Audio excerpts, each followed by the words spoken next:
Hi! இன்னைக்கு வந்துட்டு ஒரு சிம்பிளான, ஹெல்தியான ரெசிபி பார்க்கலாம். அதுக்கு முன்னாடி என்னோட வாய்ஸ் கொஞ்சம் மோசமா தான் இருக்கு. நல்லா கோல்ட் ஆயிடுச்சு எனக்கு. ஸோ, அதனால அப்படி இருக்கு.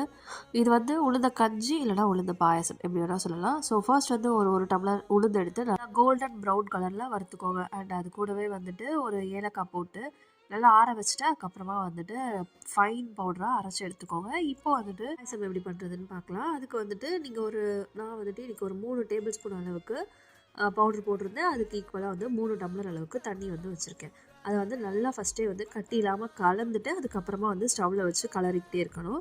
இந்த டைமில் வந்து அது லேசாக சூடாகி கொதி வரும்போது நீங்கள் வந்து வெல்லம் அப்படி இல்லைன்னா வந்து நாட்டு சர்க்கரை என்ன வேணால் சேர்த்துக்கலாம்.